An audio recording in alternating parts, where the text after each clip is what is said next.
This is a Hope 1032 podcast. As followers of Jesus, in whom all things were made, we acknowledge the Darug people as the traditional custodians of the country on where this podcast is recorded. We recognise their continuing connection to the land and waters and thank them for protecting this land and its ecosystems since time immemorial. We pay our respects to elders past, present and future, and we extend that respect to all First Nations peoples listening today. No, I don't think we're very good at dealing with mental health problems. I think we're sort of in some ways lagging behind the rest of our culture because we haven't been able to integrate faith into the understanding of what's going on for people.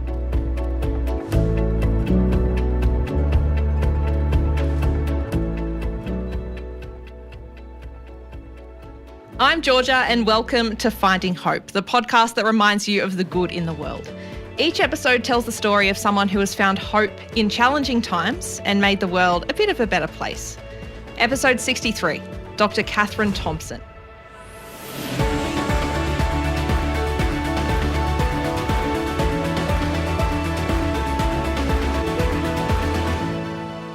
Today, for the last episode of 2023, we're doing something a little bit different. For the last 2.5 years, we've heard some of the most incredible, heartbreaking and hopeful stories from people all over the world.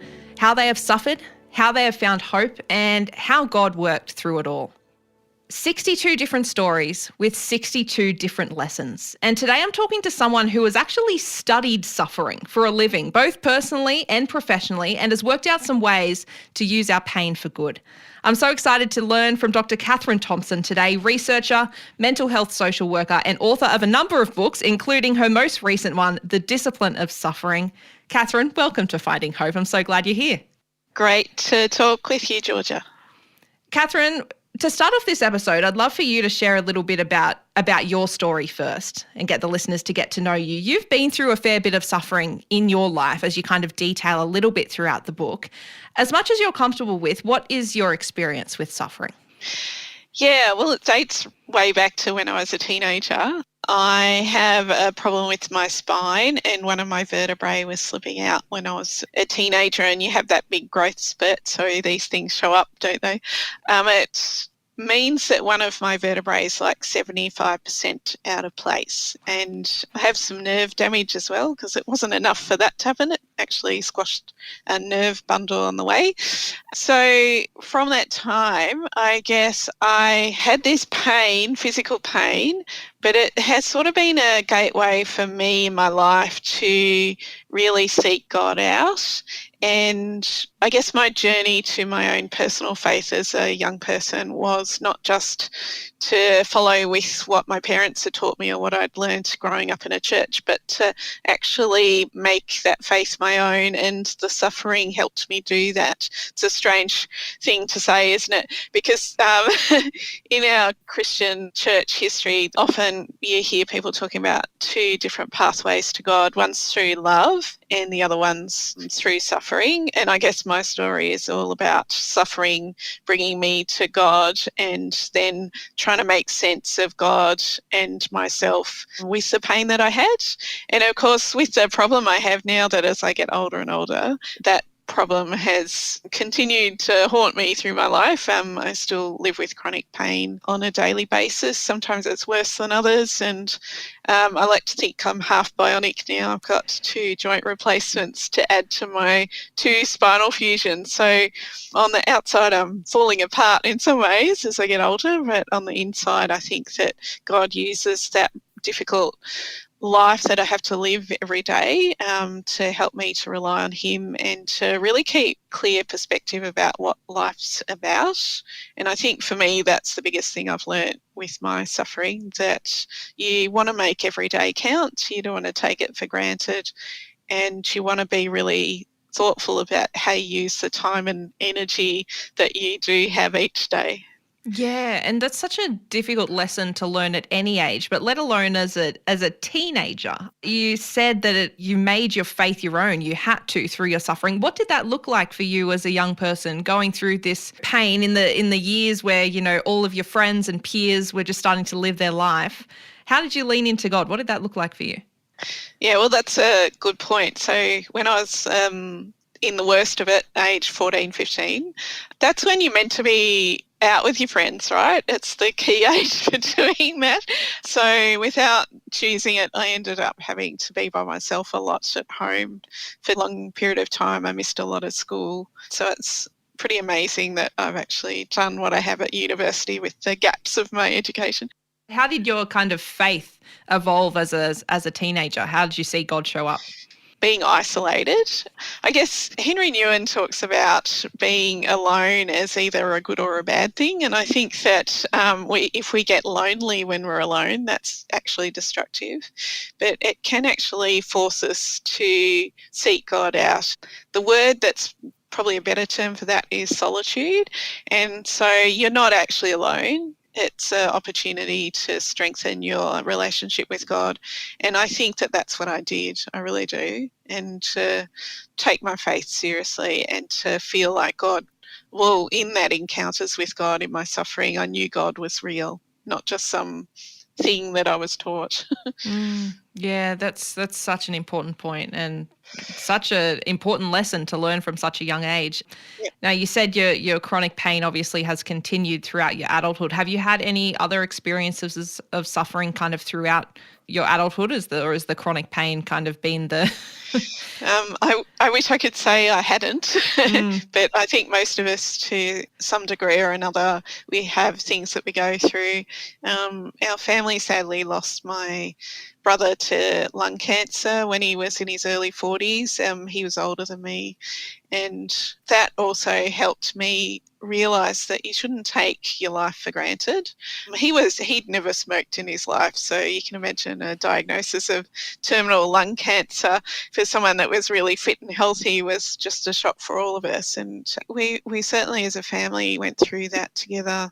And I think that has had a lasting impact on not just me, but some of the rest of my extended family, trying to hit home about what's really important in life. Yeah, I'm so sorry to hear that. And thank you for sharing.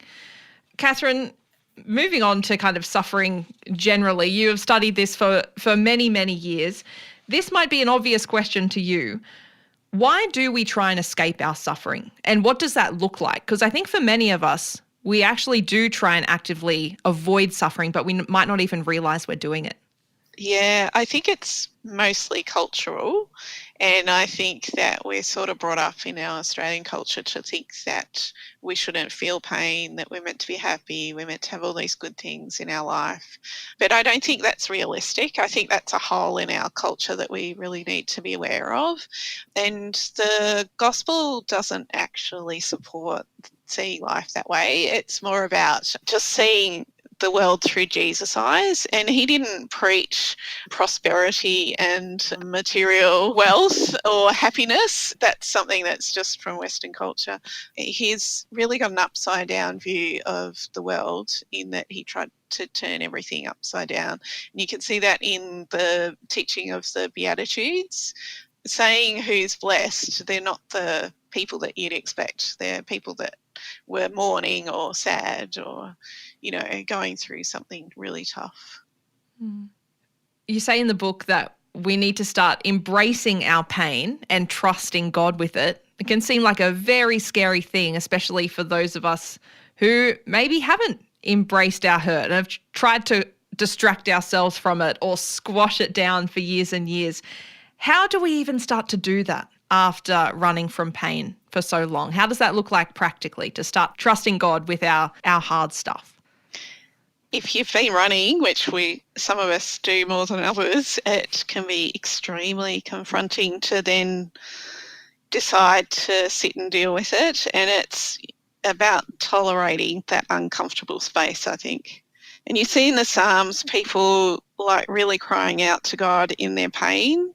And I think that that's what we've got to do. We've got to be humble enough and honest enough with both ourselves and God that we're willing to sit in that really horrible place and to let the sadness come, let the disappointment come, let all of the other feelings come that go with that. That can be quite complicated. But in that, the psalmists actually give us a bit of a pattern to follow, because they don't just go, oh, woe is me, I just want to die. Like, they might start off saying things like that, but they actually end by regaining their perspective and seeing that God is a God of love, that God's somewhere we can hide, that we can be under his wing. There's all these beautiful images in the Psalms about God protecting us. And I think that we need to do both, like trust God with our suffering, be willing to sit in that suffering, but also let God transform our perspective. So it's not just focused on our problems, but we find him and we have that safety and security in our identity with him, but also knowing that there's a bigger perspective we need to keep in our awareness, that it's not just about the problem we've got in front of us. That's such an important point, and sometimes so hard to remember in the moment. What did that look like for you? For example, when you lost your brother, you had already been going through this chronic pain for years and years and years. You'd had that established kind of relationship with God, and then this significant life event, your family members were all dealing with it differently. I believe your brother was living overseas as well. How did you kind of deal with that and turn to God in those moments? The good thing about having had the chronic pain as the foundation is that I didn't completely freak out with my belief in God because a terrible thing was happening. I think that was helpful, actually. And it made me more resilient. But I can remember, like, for months, I would be in church and there'd be some song sung and I'd just burst into tears, and something else would trigger me, like something on TV, and I'd burst into tears. Like, that's just a normal human response to grief and loss, isn't it? So I never really felt like it was God's fault that he had caused this suffering on our family. We have this saying in our household, my son, who's 22, is very famous for saying this in bad moments, that life's not fair, so you just need to just suck it up and get on with it. I think that we live in a broken world and it's not perfect. My back was not formed perfectly when I was born, which is why I'm where I am. And we don't understand why my brother had a genetic predisposition to lung cancer, but he did. Thankful I don't have it. Yeah, some things just don't make sense. And the things I think that I've found in life that are harder to deal with than things like illness are when another human does something to me to hurt me, because that then is about whether you can trust other people, not about whether you can make sense of general suffering. I think that's a bit harder sometimes. Yeah. How have you dealt with that in your life? Has there been significant moments where you've had to kind of wrestle with that trust and betrayal? Is that even the right word? Yeah, well, I think unless you completely cut yourself off from everyone, you're going to... Humans are going to disappoint you. You're going to have that either from family or in the workplace, or some friend will let you down. So I don't think any of us can escape that. We're going to have it on some level. I think some of us are more sensitive than others too, which impacts it. If I reflect on that, I try to separate my faith in God and my relationship with him from my disappointment with other people, because even the common one that some people just find it really hard to relate to God as Father because their own fathers have let them down. I think it's really helpful and healing sometimes to separate yourself from what's happening here and understand that God offers a perfect alternative. He's unlike humans. He's not going to let us down. And in fact, in Jesus dying on the cross and rising again, we see someone that understands our suffering. And we have a God that really does care about us, loved us so much that Jesus was willing to go through horrific suffering so that we could be healed and have new life free from other things that are really dragging us down, I guess, gives us hope. And I think that that's got to be central to how we cope with this from a faith perspective. Jesus understands, like, he took on all the pain. Can you imagine just how much pain that would be for every person that's ever lived? Like, that's phenomenal. I can't imagine that. The older I get, the more amazed I think I am that he would go through that willingly. Yeah, that's such a beautiful point. Katherine, your book, The Discipline of Suffering, absolutely fantastic. I've learnt so much already from it. I've only read through it once. I'm excited to just go through it again and again so I can pick up new things. And the way it's set out, I really love. It acts as kind of a workbook. Each chapter has activities that you can do to kind of reflect on your own pain. And there's lots of methods, lots of different things we can put in place. So you're going to find something that works for you. What methods, Katherine, have you found most helpful in both your own life, but also the lives of people that you work with? We need to acknowledge that we all learn differently and we all use different things to get us through difficult situations. And I think that's why in the book I've included other people's stories that are very different to mine, but still relevant. And I haven't shied away from common things that people get stuck with for that reason, because I think that we need to hear those stories. But I guess I learn, and you can see that, and that's why I put these stories in there, that I learn from watching other people, from learning from how did they deal with these issues in their faith. And, what can I learn from that? How can I grow as a person and either take on what their example in my life, and how do I integrate that into my faith? So I'm very much someone that asks difficult questions all the time, which people get a bit sick of sometimes. But not me. And we're all about difficult questions here. Yes, I know, but I want to find the answers. So I want to make sense of things. So I will grab at anything that helps me do that, and the book reflects that. I got really sick of books that were about suffering that just intellectualized the problem. What is the good of that? We want to actually have something tangible that we can use to change our life and that God can speak to us through, and that's why the book's quite different to other ones. I love the title, The Discipline of Suffering. I've never really thought about suffering as a discipline before. And it's kind of that opposite of running away from, distracting ourselves. It's actually not only embracing it, but using it as a kind of structure around which we form our life. What does it look like to trust God with our suffering, to kind of use it as a discipline in our own lives? The word discipline's quite provoking, isn't it? Yeah, I love it. I think that we sort of think about the word discipline in relation to chores, like that has a bad connotation, doesn't it? Where I grew up, we talk about housework, which I hate, by the way. I guess it's intentionally provoking because it speaks to the choice we need to make each day when we get up. Am I willing to take up my cross and follow Jesus? Because that's what he's asked us to do in the Gospels. And that's really what the discipline of suffering means. Are we willing each day to take up our cross and follow him, even if what we're facing that day might be quite challenging? What does that kind of discipline on a daily basis look like for you? Do you do prayer, daily devotionals, listen to worship music, cry and scream and get angry at God, all of the above? I don't know.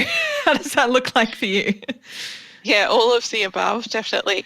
I think too that we have to remember we tend to individualise faith in our culture, and we cannot have faith just ourselves. We're not meant to be like that as people, and we need to have faith in the context of community. So I think that we need people around us who are going to speak into our life that also have a deep faith, who will challenge us so that it helps shift our thinking sometimes when we get stuck. I don't know about you, but I sometimes get a bit stuck when you have a problem. So it is helpful to share it with people. I think that can be really good.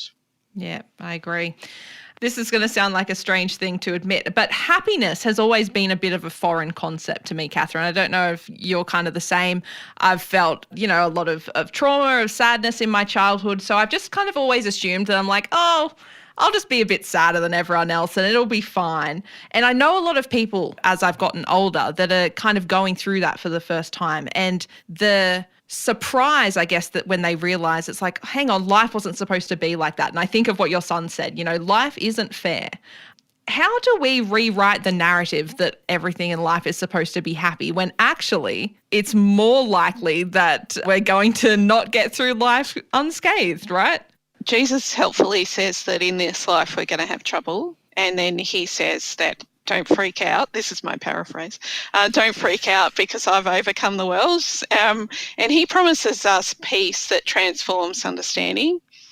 And I think this is where, if we're not really deeply embedded in our faith, how do we understand God if we're not going to spend time reading his word and praying and being open to hearing his spirit? He promises not to leave us alone and has left the Holy Spirit to speak into our lives. And I think that's something, as I get older, it's so valuable. If you're willing to cultivate that discipline of listening to God, you are never alone. God doesn't leave you. He will speak to you directly if you're willing to listen and take the time to do that. I've loved hearing all these stories throughout the book of people who have been through hard stuff. And I think a common theme, not just in the book, but also in the stories that we hear from loved ones, is looking back, in hindsight, you can see God at work through the suffering, right? You kind of get through it and then you look back and like, oh, of course, God is good. That's often not helpful in the moment, because first we actually have to get through the stuff. How do we look for God in the moment when it feels like everything is just awful and we can't even see past the next, 10 minutes? How do we look for God in the depths of despair? It's hard, and that's why it needs to be a discipline. You have to persevere. And in the Bible, Paul talks about perseverance being character forming, and then if we're persistent enough, it then ends up creating character and endurance and hope.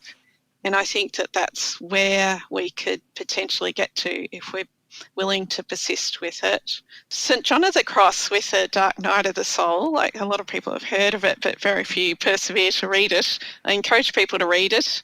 It's written hundreds of years ago, but still a nugget of wisdom in there, that he actually acknowledges that there is a time often that we'll go through this deep, dark place, and it's not a bad thing.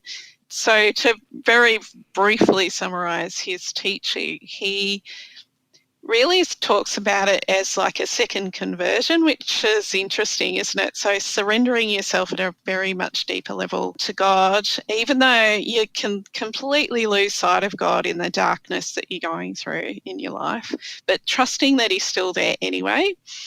And I think it's about allowing God to work even though we can't see anything that's happening around us or what good could possibly come out of it at the time. And I guess another thing that I found when I interviewed people for the book was that often what happens, and it's true for my story too, that when you hit a very hard and complicated problem in life that might have a lot of suffering attached to it, what seems to happen in people's lives is they go inward for a time. So you go quiet. You may feel isolated because you think no one understands you, or that it's the suffering so great that it makes you go quiet or withdraw. But if you are willing to sit in that space and not freak out, which we will freak out, of course, but you need to bring yourself back on track, that if we're willing to surrender that to God, he does bring us back out the other side. And I think that's where our culture is not helpful, because postmodern culture deconstructs everything. And we need to, once we feel deconstructed by suffering, to actually take the time and discipline and work with our faith and trust God to rebuild ourselves, to reconstruct our life. So along with the stories of the people in the book, I think the other thing, it's helpful to think about Jesus died on Friday. And then what happened on Saturday? I don't know if you've ever wondered that. What happened on Saturday? Nothing happens on Saturday in the story. It's all just quietness. And I think that that's another helpful way that we can helpfully understand what suffering, deep suffering, can do to us, that everything goes quiet. It might feel dark, but then Sunday does come. That might sound a bit cheesy when I say it that way, but Sunday does come. The gospel doesn't talk about Jesus dying for us. It talks about Jesus dying and then having new life and coming back to life.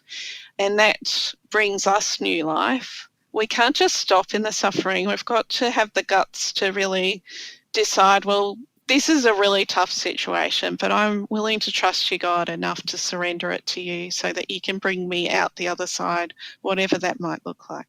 Yeah, fantastic. Oh, such wisdom, Katherine. Thank you. Now, Katherine, you have done a lot of work in the mindfulness space as well. And sometimes mindfulness, meditation, things like that can be seen as anti-Christian, which is strange to me. But you teach Christ-centered mindfulness, and you've actually written a book about this as well. What does that involve?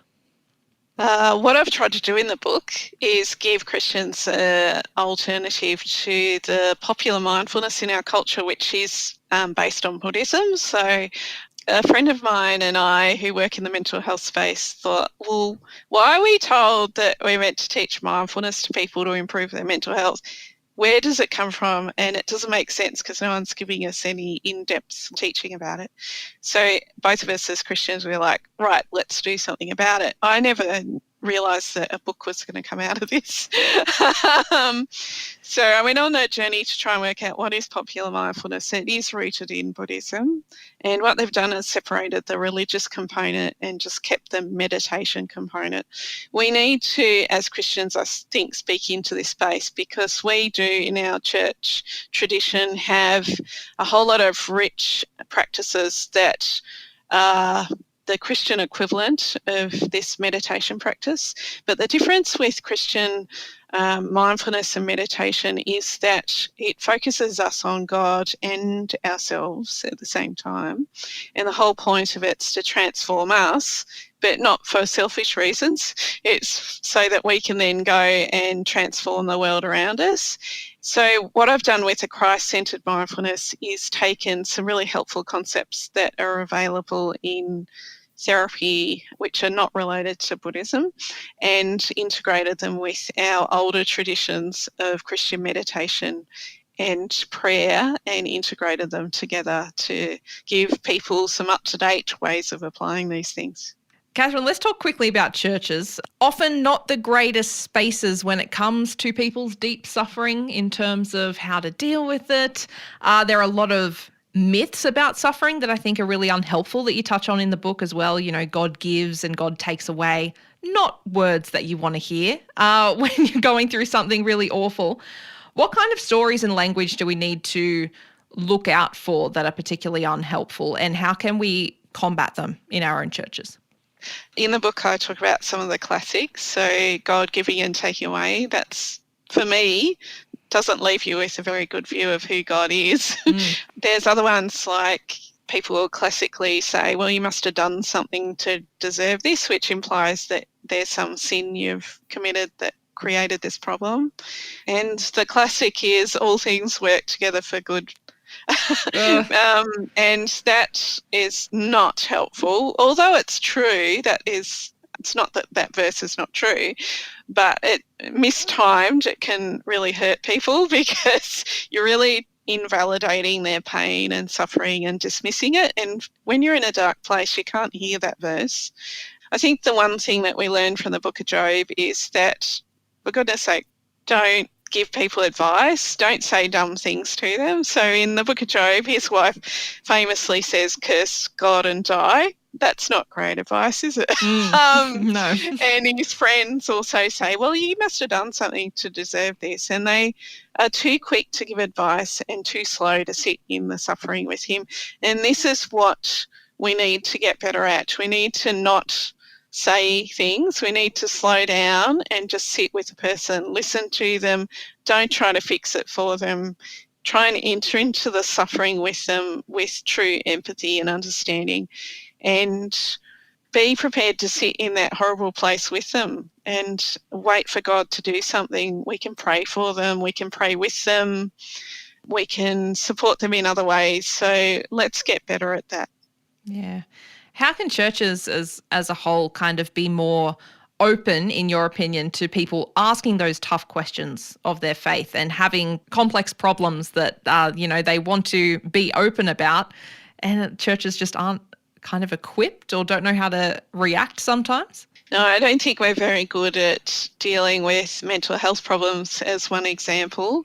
I think we're sort of lagging behind the rest of our culture because we haven't been able to integrate faith into the understanding of what's going on for people. And I think more and more that we need to bridge that gap. We need people that are willing to speak into that space so that we aren't ignorant, that we don't dismiss people or marginalise them or shun them or stigmatise them. We need to be better. Jesus didn't do that. You look at the Gospels, he was really comfortable with people that were very different from him, that maybe weren't living such great lives, but he never dismissed them, judged them or anything. He was willing to live alongside them and to love them. And I think that we've got to get better at that. Yeah, fantastic. Katherine, you have done this work for many, many years. I think it requires a certain longevity, a certain perseverance, especially with all the pain that you've had to endure throughout your life. What has kept you going in this work for so long? Who has inspired you? You're probably expecting me to give a classic Christian answer to that. Oh, no, I actually don't. I actually do not at all.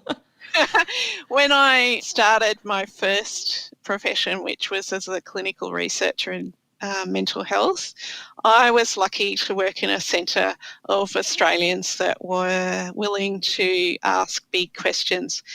Even though they weren't Christians, they thought, well, this is just not good enough. We're not supporting youth mental health. Young people need to be looked after and understood a lot better.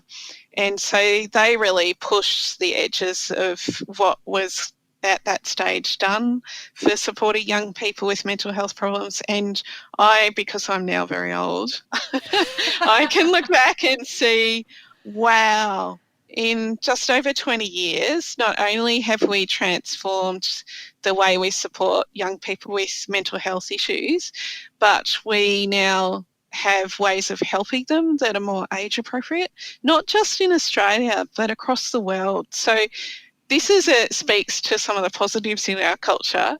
Australians, when they're at their best, will push the boundaries, ask the difficult questions. We need to be more comfortable doing that in church spaces. Young people particularly are not so scared to ask those questions, and they will call out someone's hypocrisy way faster than an older person would. Why don't we listen to them? Because they can impact and change the world, provide some of us jaded older people some hope and show us what could be. And I think this is what I've learned. I've learned that you can change things, that in my faith, why I stay in this work is that I see with my private practice doing mental health treatment for young people that in one person's life, the person in front of me, if I listen well, I can help transform the direction of the rest of their life if I do it with God's help.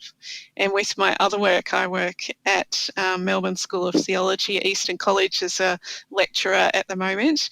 And we can also do that by teaching other people to have the skills to then go out and do better ministry with this age group. And that's what I hope to do. That's why I write books. I didn't ever set out to be an author, but hey, God had different ideas. So with my books, it's like, you need to write something about this. No one else has done it, so off you go. And I'm very thankful that there's some really great people, Acorn Press and the Bible Society, that have caught that vision too, and they're like, yeah, let's do it together. Yeah, fantastic. Katherine, to finish up, I also want to honour people who bear witness to suffering, to other people suffering in their own lives, whether that's loved ones, friends, colleagues. What would you say to someone who is walking alongside someone they love who is suffering deeply? Do you have advice, encouragement? What would you say to them? Be prepared to hang in there for the long haul. Listen, listen, listen. And don't be scared of silence. There's something happening in silence. It's not like nothing's there. We need to be willing to be uncomfortable in order to support other people. And I think that's what Christ invites us to do. That's what it means to follow him. Mm. What was helpful to you when you were in deep suffering? How did those people in your life help you? People pray for me. I'm very lucky. I've probably intentionally tried to get a support system around me of key people that, not just great friends, but mentors, to make sure that I don't lose my way in life, because suffering can really throw you off your direction and you can become cynical and disillusioned. So, hey, let's buck the trend in our culture and not go down that pathway. And don't try to do it by yourself. Make sure you've got people around you, because God speaks through them when we can't hear anything ourselves. Oh, fantastic.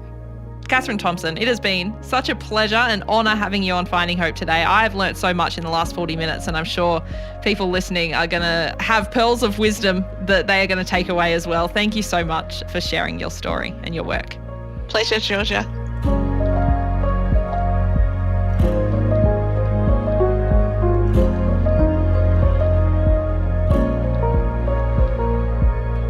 Thank you so much to Dr. Katherine Thompson for sharing so much wisdom today. I trust this episode helped you as much as it helped me. The Discipline of Suffering is available now, and the links for that and more of Katherine's work will be in the show notes, or you can visit her website, drkatherine.com.au, and that is Katherine with a K. I'm Georgia, and thank you for listening to this episode of Finding Hope. To help this podcast reach more people, you can rate, review, subscribe, or share it with a friend who might need a little extra hope right now. I know that Christmas and the holiday season can be really tough for so many of us for a variety of reasons. So I hope this episode on how to suffer well provides you a little bit of comfort and some words of wisdom that you can take away. Thank you so much for all your support this year, and I will catch you early next year. For now, I'll leave you with this verse.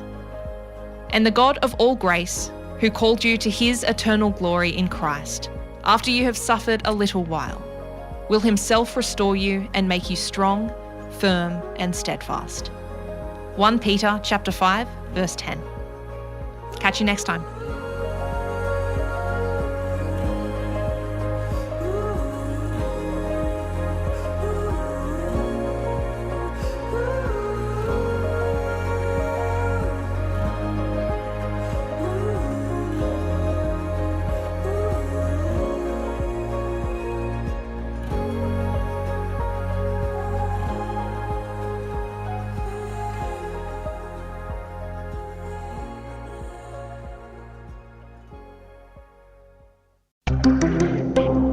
This is a Hope 1032 production. Thanks for listening.